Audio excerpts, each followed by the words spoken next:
Hey guys, welcome back to the channel. So in this video, I'm going to share with you common money mistake immigrants make that keeps us broke. Now, have you ever wondered how you make a lot of money working as an immigrant here in the UK or any of the developed countries, and it looks like you're actually not saving anything? It looks like the moment the money comes in, it goes out before the end of the month. And there are lots of mistakes that we are making as immigrants in regards to our finances, and I think we don't really talk a lot about these things. Now, this video was inspired by my conversation with a friend 2 nights ago, and he has been making lots of money mistakes, and he was about to make another big one 2 nights ago. And our conversation that night, we were able to like have conversations about the things he has been doing wrong and what he needs to start doing differently, and why he shouldn't take that step he was about to take, and how it's going to affect his finances drastically. So that's why I felt, oh, there are lots of people making the same mistake, as especially for new immigrants and even those who have been here for years. This person has been in the UK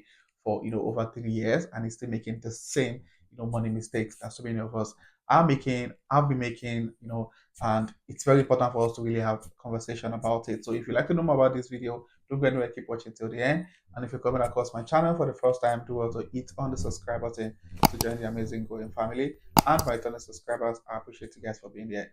So without further ado, let's get right into the video.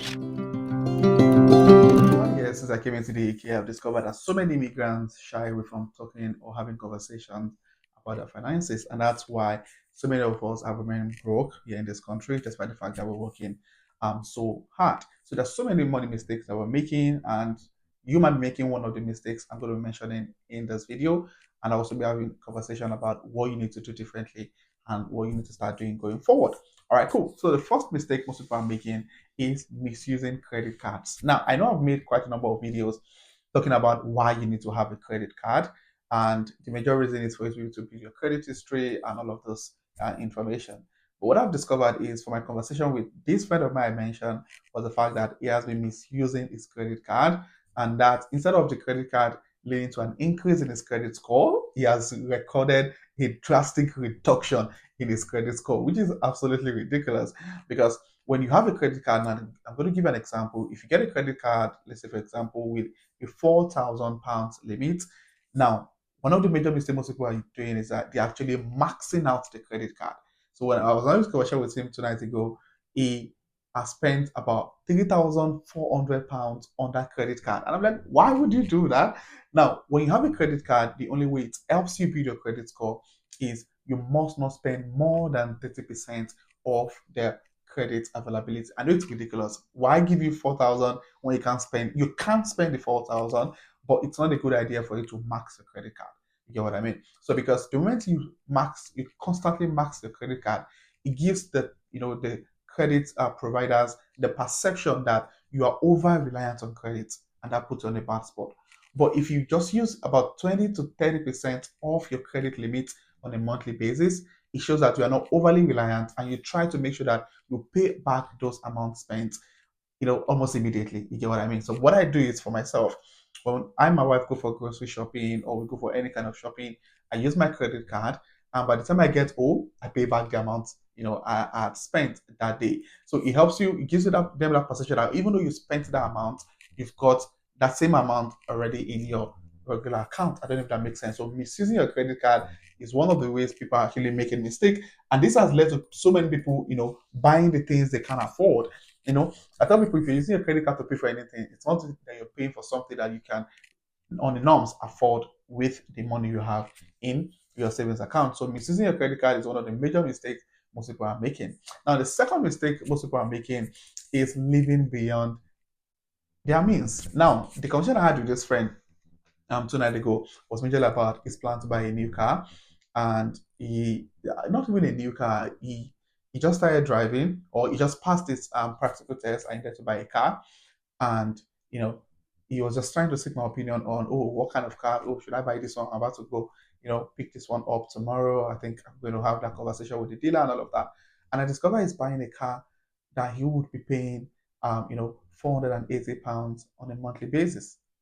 And I'm like, okay, not bad, fine car, amazing car, beautiful one. But the question is, do you actually need this kind of car at this period? He is a newly married young guy. He doesn't have kids, or any responsibility in terms of family. And my conversation was, okay, if you think you really need this car, you need to check your finances. Now, buying the car is not a problem, but do you actually need that car, if that makes sense? So if you're paying £480, and we had a conversation, we did like a little analysis of his earning and his wife's earning. And because he recently got married, the wife is not working at the moment. She just came into the UK. She's just doing, little shift here and there.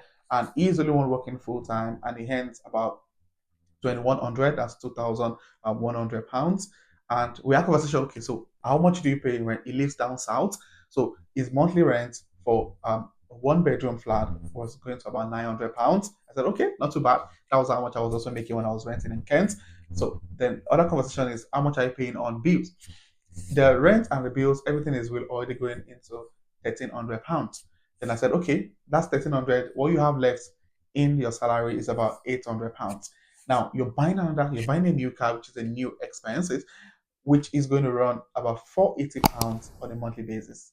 That's half of the balance off. So you have about £300 left. Out of the £300, you're going to do some grocery shopping. You're going to buy fuel. You're going to pay car insurance. You're going to pay road tax. At the end of it all, you discover that you're not saving any amount. So living above your means is not a good idea. So instead of buying that car, we had a conversation. Why not just buy a smaller car, a fairly used car instead of a new car? And we're going to like get we had a conversation with someone on Auto Trader yesterday, and we were able to get a car that cost just £2,500. I know so many of you say, "Oh, what if the car is going to give him issues?" That's not true. I've got someone who bought the same car with the same dealer, and he's been using the car for a year. He has never been to a mechanic shop. So yeah, buying the car of £2,000 is going to save you a lot of money. You're not paying any money on car on your car on a monthly basis, and it's really a good idea. But if you think you need to buy a big car and you can't afford it, why not? I've got friends that drive fantastic car. I mean, very lovely car, and they pay a lot of money because they are earning can. Both parties are working. They are, this other person, the joint earning of the family is about £6,000. So buying the car of £400 wouldn't be much of a big deal compared to someone whose joint earning is less than £3,000. And you know, you have to start planning on what you need to do in the future. And another major mistake most people make when it comes to living in the UK is not saving. Now, guys, we need to save because if you're going to do major things, major projects like buying a house, getting properties, you need to have loads of cash stacked up somewhere. So you need to, if you don't have a saving culture, I think it's very important to start building that culture now because for every major project you're going to do in this country, you need cash. You need a whole lot of cash to be able to do that. And the only way to achieve that is to save up as much money as you can. Now, another major mistake we are making is not investing. Guys, you have to invest because the only thing about the UK is that most of the time we don't really have much things to do with your money. And putting the money in your savings account. And that was one of the major mistakes I made. For about 3 years before I bought my first property, I wasn't, investing in anything major. I was basically just saving up the money in an account, in an account. And at the end of the 3 years, I had no single additional interest or funds being added to that money. So the money I saved for the 3 years is the exact value I still had in the account when I was trying to buy a house. So it's very important to save. If you're looking at buying a house in the UK very soon in the next 2 3 years, it's important to open up a lifetime ISA account and you get like 25%. I've made a full video on that already. You can check out one of the previous video on this channel. So it's very important to start investing. So even if you don't want to invest, you need to open your stock and shares account and start investing some money into the account, and it builds on a compounding interest as time goes on. So saving and investing is extremely important. And also people are thinking, oh, investing, I'm a bit skeptical about investing. What if I still want to save? There are lots of saving options that still gives you some level of also interest on your savings. For example, one of the savings I do on a monthly basis is for like a 12-month period. So I save between 25 pounds to £250 every month. It's like on a standing order in my account, and the max you can save on that account is £250.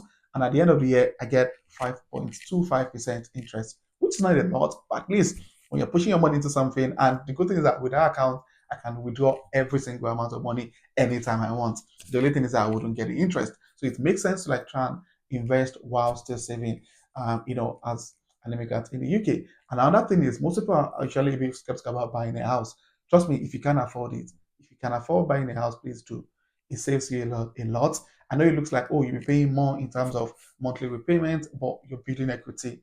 You're building, a good life for yourself and also for your children. I met a guy at work, 2 weeks ago, thereabout, and he was telling me about how he started his life very, not so easy, but at least he had some amount of money he made from the property owned by his parents before they died.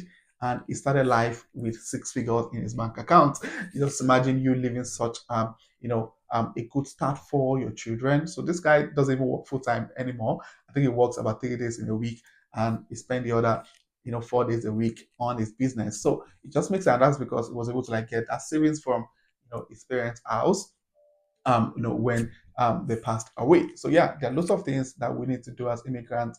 Imagine just going back to your home country and having lots of property here, earning in pounds while you're back in your home country. So it's a good idea to start thinking of, investments, start thinking of building wealth while living as an immigrant in the UK. So if you have any question or you have any contrary thought or opinion, please put in the comment section. If you find this video informative, please do well to click on the like button. And if you're coming across my channel for the first time, do well to hit on the subscribe button to join the amazing growing family. And my returning subscribers, thank you guys for being here. I really do appreciate you guys. So this will be the end of this video, and I'll see you guys in my next video. Thank you.